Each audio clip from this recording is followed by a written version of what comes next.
demandé auprès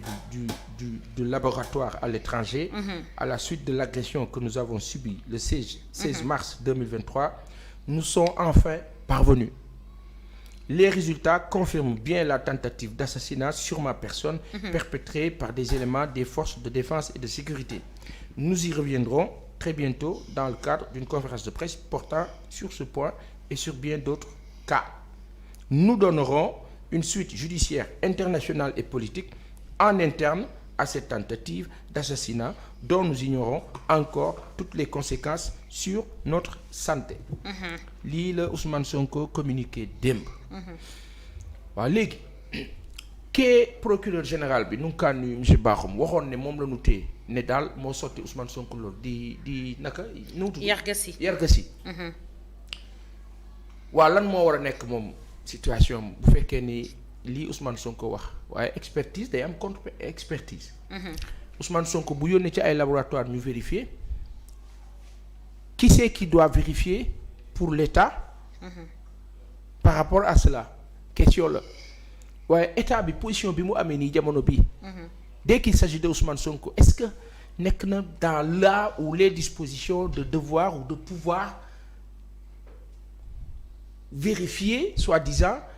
ce que monsieur Sonko a dit par rapport à ces analyses-là. Est-ce que état bi waru woon mën a xool possibilité wu vérifier lu loolu itam. question la. waaye état bi moom nekkul ci vérification moom dafa incriminer kenn Yargassi ne kooku la. D'accord. Donc y a problème de saa yi dut am na de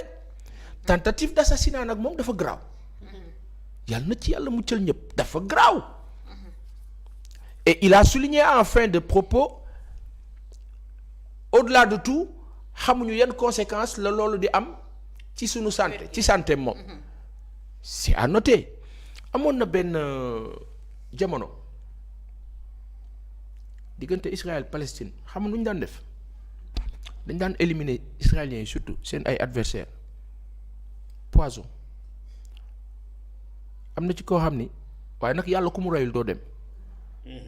am na ci koo xam ne dañoo def tentative waaye xam nga tentative bu nu mu mujjee mbirab état la Amérique ak ñëpp dugg ci xulil waa ji antidote ba ko waroon faj israéliens yi ko dugaloon poison bi ñoo ñëwaat faj ka pour mu wér ndax pression internationale bu tar mooy yàlla kooku faatu ko warut a dem donc ku bëgg a faat nit borom bi àndu ci day dund rek ndax bakken yàllaa ko yore dire que ñun xamuñu woon yooyu ñun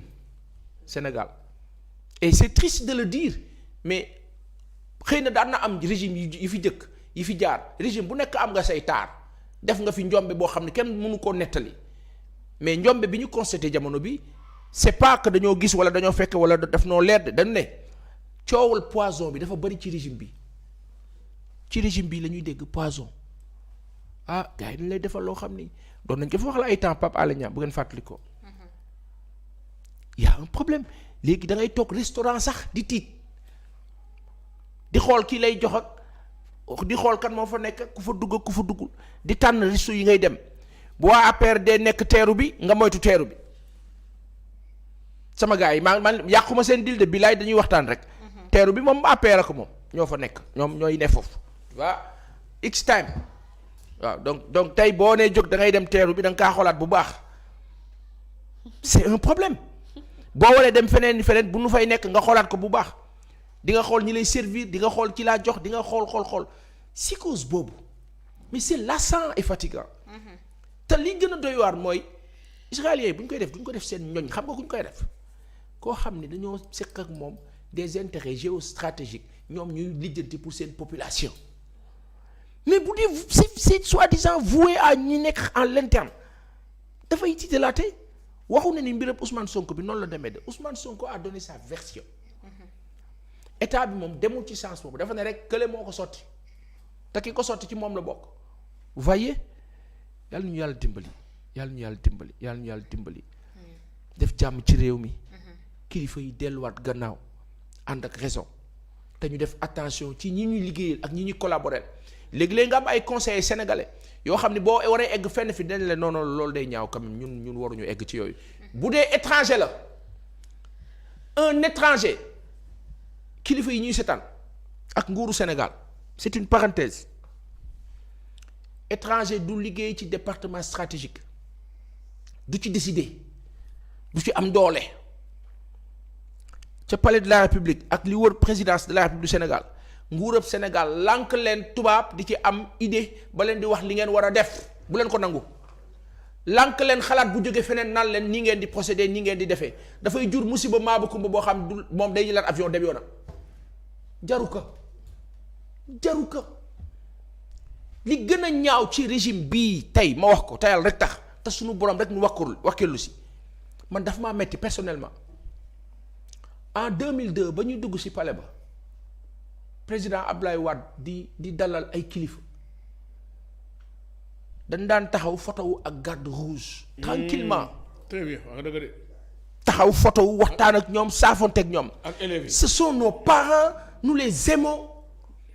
aujourd'hui monsieur le président Sall ak ñi nga àndal fexe ngeen ba xale yi suñu doom yi xamuñu garde rouge doo fa jege sax vous nous empêchez de passer foo xam ne ñun ñoo ko moom waruñu jaar ci kanamu palais bi da ngay wiiri hôpital principal nekk nii ñoo da ngay wiiri loolu lan la ci lan lan la ñuy ragal lan la loolu dangereux ak distance ba ñuy jaar ñun ak foofu américain di taxaw Maison Blanche di wax soxlaam yore pancarte téye daal ne waaye naka su du noonu on me dira non nous ne sommes pas les Amériques oui mais nit ki nga xam ne moo la fal mais yow bu fekkee da ngay ñëw wut suñu baat ñu fal la nga aju naan bu kenn xand fii kon yow yàlla buñ la falate buñ la falee nga aju ne bu kenn jaar sama kanam yàlla boo faloote donc vraiment dire que cette histoire là de Ousmane Sonko empoisonné tentative d'assassinat ñaaw na ba fu ñaaw yem sur le plan international nag dina yàqal Sénégal lu bare kilifa yi nguuru Sénégal bu fekkee da ngeen soxla ay investisseurs sachez que à force de brimer à gauche et à droite la pléthore de convocations d'arrestations etc mais le monde international juge et regarde quand bien même on dira que dans un certain sens ñoom itam dañuy ruube dañuy bañ ci kaw wax droit de l'homme ci kaw ruube ci suuf parce que seen ay intérêt seen ay enjeux mais Sénégal toll nañ foo xam ne jamono bii sawaay pour citer jot na nag ñun ñëpp sénégalais en tant que sénégalais ñu wax nguur gi ne leen ñun ñoo leen dénk dem leen dans le sens bi ñu soxla ñun loolu au-delà de ñaan yi ñoo ñaan fii loolu droit la devoir la ci nguur gi ngaa la exigence la pour le citoyen et les citoyennes bu fekkee ni président Macky Sall communiqué bii boo ko liiree mais le discours est parfait y a rien à dire li mu wax yépp lu ci ëpp dëgg la daanaka lépp dëgg la mais problème bi mooy entre li noo wax ak jëf bi y a une différence te coow li foofu la nekk nanu moytu coowal Ousmane Sonko bii nanu moytu coowal Ngor nañu moytu coowal Cambérène nañu moytu coowal foncier bii am Fimela ak feneen ak feneen ak feneen nguur gi def leen attention d'accord jërëjëf Yacine maa ngi ñëw ci yow maa ngi ñëw damay ñëw léegi nii ci yow alors Mamy dès la vos étrangers